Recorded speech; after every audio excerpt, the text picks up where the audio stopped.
Perkenalkan, nama saya Jelvis Jonas, NIM 61 2018 017. Di sini saya akan menjelaskan tentang kekerasan emosional dalam pacaran di lingkungan mahasiswa. Jadi salah satu bentuk hubungan antar manusia ialah sebuah hubungan yang lebih dekat antara pria dan wanita, atau bisa disebut dengan pacaran. Pacaran dimulai pada masa remaja, di mana salah satu sama lain terlibat perasaan cinta. Jatuh cinta di kalangan remaja yaitu merupakan hal yang manusiawi, karena manusia selalu membentuk hubungan sosial dengan orang lain. Pacaran dilihat dari seseorang lelaki dan perempuan yang saling memiliki satu ketertarikan emosional karena adanya perasaan yang istimewa. Perasaan tersebut juga dapat diartikan sebagai perasaan cinta, kasih sayang, dan juga rasa saling memiliki satu sama yang lain. Oleh karena itu, tidak sedikit juga orang yang berpendapat bahwa dalam masa pacaran tidak terjadi tindakan kekerasan. Kekerasan dalam pacaran sangat banyak terjadi dikarenakan ketidakstabilan emosi dan kurangnya kepuasan dalam berhubungan. Kekerasan dalam pacaran saat ini masih sedikit yang peduli bahwa hubungan sebelum menikah sangat bahaya terhadap tindakan kekerasan. Terlebih sebagian orang menganggap itulah konsekuensinya dalam pacaran. Bahkan sudah terjadi kekerasan dalam pacaran, orang tersebut tetap mempertahankan hubungannya. Kekerasan dalam pacaran ini tidak tindakan perilaku seksual, fisik, emosional maupun psikologis seseorang. Hal-hal yang sering muncul dalam kasus kekerasan dalam pacaran ini yaitu cemburu yang merupakan tanda sayang dengan anggapan setelah kekerasan akan muncul. Kekerasan dalam pacaran adalah suatu perilaku yang berupa kekerasan fisik, kekerasan seksual, maupun kekerasan psikologis. Bentuk kekerasan dalam pacaran yang sering terjadi di saat ini yaitu yang pertama adalah kekerasan fisik, yaitu mendorong atau menampar pasangannya. Yang kedua, kekerasan psikis, yaitu menghina, mengejek, dan menyumpahi. Kemudian yang ketiga, kekerasan seksual, yaitu memaksa untuk melakukan hubungan seks dengan pasangannya. Berikut saya akan menjelaskan tentang masa remaja, masa para remaja dari masa perkembangan sampai dengan masa pacaran. Jadi remaja adalah perubahan dari masa anak-anak menuju masa dewasa. Banyak perubahan yang terjadi, baik itu perubahan fisik, emosi, dan sosial. Usia yang tergolong pada remaja itu antara 12 sampai 21 tahun.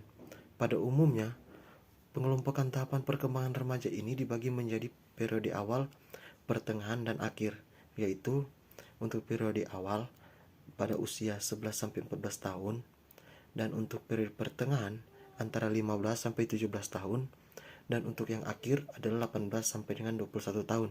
Semasa tahap perkembangan remaja,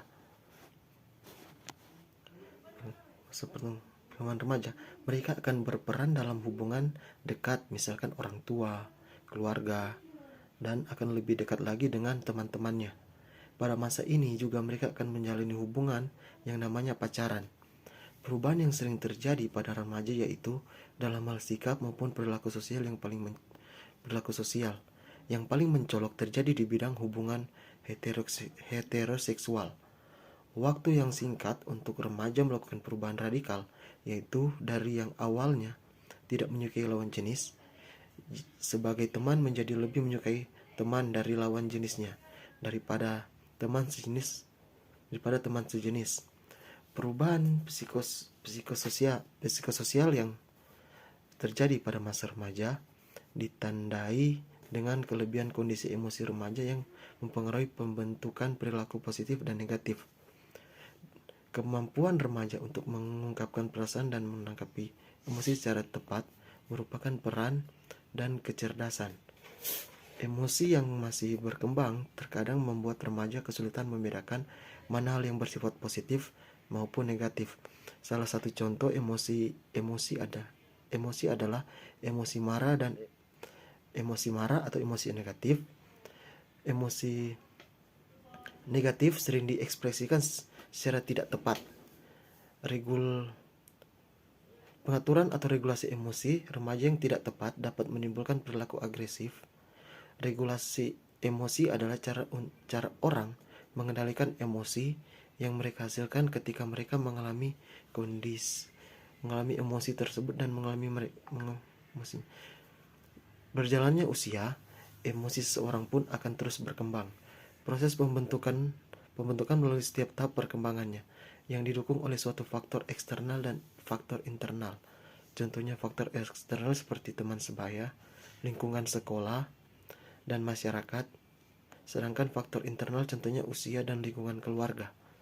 Perkembangan emosi pada seseorang dapat dipengaruhi oleh lingkungan dan juga setiap orang dapat dipengaruhi oleh lingkungan, dan juga setiap orang berbeda-beda pola emosinya dan memiliki karakteristiknya masing-masing.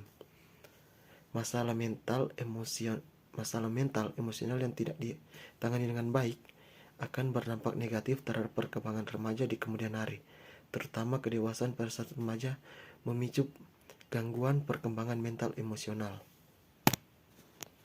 Dalam kehidupan sehari-hari, kita sering melihat beberapa tingkah laku emosional, contohnya rasa takut berlebihan, agresif, sikap tak acuh, dan tingkah laku yang menyakiti diri, misalnya melukai dirinya sendiri. Oleh karena itu, emosi lebih mencolok daripada perasaan, dan lebih sering terjadi hubungan dengan lingkungan jadi terganggu serta perubahan perilaku. Dan emosi juga bisa dikatakan perasaan yang sering muncul di dalam diri seseorang akibat rangsangan, baik secara internal maupun eksternal. Emosi ini terkait dengan kondisi psikologis